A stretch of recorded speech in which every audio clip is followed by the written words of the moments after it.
வணக்கம். இது தமிழோடு பேசு. இன்னைக்கு நம்ம பார்க்க போற விஷயம், நடிகரும் தாவேகா தலைவருமான விஜய் அவங்க இன்னைக்கு பரந்தூர் கிராமத்துல போயிட்டு அந்த மக்களை பார்த்துருக்குறாங்க. அந்த விஷயத்தை பத்தி நம்ம பார்க்க போறோம். காஞ்சிபுரத்துக்கு பக்கத்துல பரந்தூர்னு ஒரு கிராமம் இருக்கு. அங்கதான் பாத்தீங்கன்னா புதிய விமான நிலையம் அமையறதுக்கான ஏற்பாடு பண்ணிட்டு இருக்கிறாங்க. பரந்தூர் சுற்றி ஒரு 13 கிராமத்துல இருந்து நிலம் கையகப்படுத்துற வேலை நடந்துட்டு இருக்கு. இதை எதிர்த்து அந்த கிராம மக்கள் கிட்டத்தட்ட 900 நாட்கள் மேல போராடிட்டு வராங்க. போராட்ட குழுவுக்கு ஆதரவு தெரிவித்து தாவேக்காவோட தலைவரும் நடிகருமான விஜய் வந்து நேற்று பரந்தூர் அந்த ஊருக்கு போய் பிரச்சார வாகனத்துல போய் பேசியிருக்கிறாப்ப. விஜய் அவங்க என்ன சொன்னாங்கன்னா, ஆளுங்கட்சியின் நாடகத்தை மக்கள் நம்ப மாட்டாங்க, விளைநிலத்தை அழிச்சு ஏரியை அழிச்சு ஒரு விமானி கட்டணுமா அப்படின்னு சொல்லி கேள்வி கேட்டிருக்காரு. இந்த விஷயம் இப்ப தமிழ்நாட்டுல பேசும் பொருளா மாறி இருக்கு. முதல்ல இந்த ஏர்போர்ட் எதுக்கு கட்டுறாங்க அப்படின்னு நம்ம பார்க்கலாம். சென்னையில ஆல்ரெடி ஒரு ஏர்போர்ட் இருக்கு மீனம்பாக்கத்துல. உள்நாடு மற்றும் வெளிநாடு ரெண்டுத்துக்குமே அங்கே ஏர்போர்ட், பெரிய ஏர்போர்ட் இருக்குது. இந்தியாவில் உள்ள டாப் சிட்டிஸ் பார்த்தீங்கன்னா லைக் டெல்லி, ஹைதராபாத், பெங்களூர் இந்த மாதிரி சிட்டிலாம் பார்த்தீங்கன்னா கிட்டத்தட்ட அங்கே ஏர்போர்ட்டோட பரப்பளவு பார்த்தீங்கன்னா 5000 ஏக்கருக்கும் மேலே இருக்கு. ஸோ அதனால என்னன்னா நிறைய சரக்கு மற்றும் பயணிகளை ஹேண்டில் பண்ண முடியும். சென்னையில் வந்து ஹேண்டில் பண்ணுறது ரொம்ப கஷ்டமா இருக்கு. ஏற்கனவே 2019 எதிர்கட்சியா இருக்கும் போல மு.க. ஸ்டாலின் அவங்க கூட ரிக்வஸ்ட் பண்ணியிருந்தாங்க, சென்னையில் ஒரு புதுசாக ஒரு ஏர்போர்ட் வேணும்னு சொல்லிட்டு.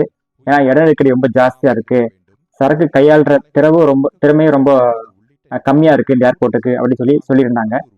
அதனாலதான் மத்திய அரசு என்ன கேட்டிருந்தாங்கன்னா, மாநில அரசு கிட்ட நீங்களே ஒரு 4 இடத்த தேர்வு பண்ணி கொடுங்க, அதுல நம்ம செலக்ட் பண்ணலாம் அப்படின்னு சொல்லிட்டு இருந்தாங்க. ஸோ முதலமைச்சர் அந்த எடப்பாடி பழனிசாமி ஒரு 4 இடத்த கொடுத்தாங்க. அதே அந்த இடத்துல பரந்தூர் இருந்திருக்கு. அதே போல இந்த ஆட்சியில திமுக தலைவர் மு.க. ஸ்டாலின் முதலமைச்சரா இருக்கிறாங்க. இந்த ஆட்சியிலையும் ஒரு 4 இடம் தேர்வு செஞ்சு கொடுத்துருக்காங்க. அதுல பரந்தூரும் இருந்திருக்கு மெயினா. ஸோ மத்திய அரசு பாத்தீங்கன்னா, சரி ஓகே நீங்க 4 இடம் கொடுத்துருக்கீங்க, அதுல பரந்தூர் பெட்டரா இருக்கும், அந்த இடத்தை தேர்வு செய்யறோம் அப்படின்னு சொல்லியிருக்கிறாங்க.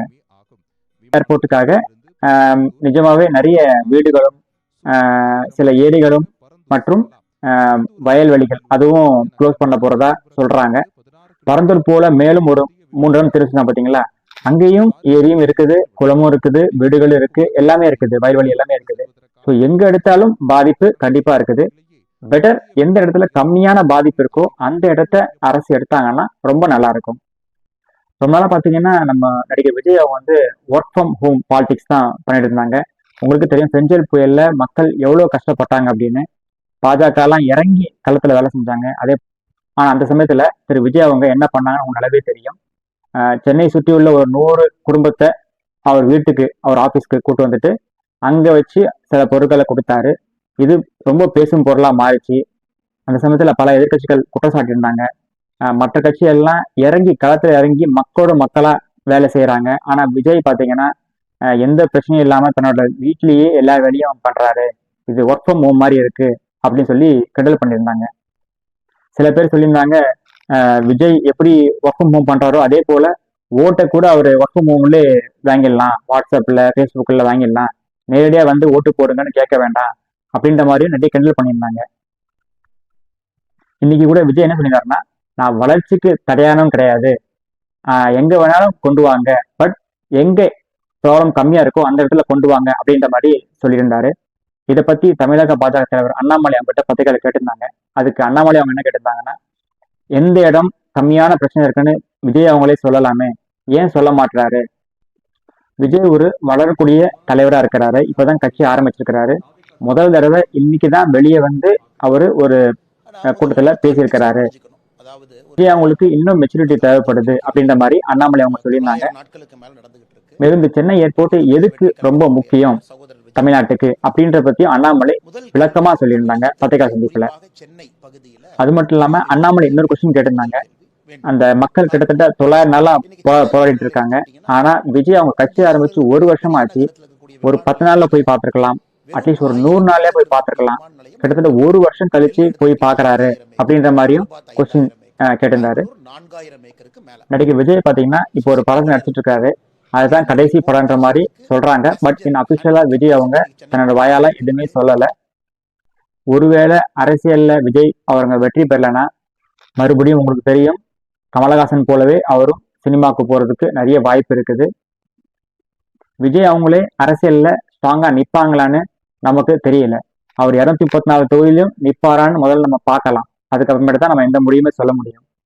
நாமளும் விஜய் கிட்ட ஒரு வேண்டுகோள் வைப்போம்.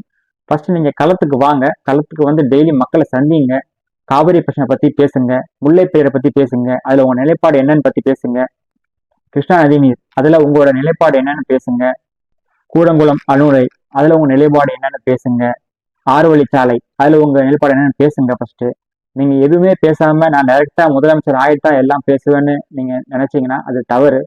முதல்ல மக்களை சந்திச்சு மக்களுக்குள்ள டவுட்டை ஃபர்ஸ்ட் நீங்க கிளியர் பண்ணுங்க. நீங்க மக்களோட டவுட்டை கிளியர் பண்ணா மட்டும்தான் மக்கள் உங்களுக்கு வாக்களிப்பாங்க. கூட்டம் செய்யறது எல்லாமே ஓட்டா மாறிடாது.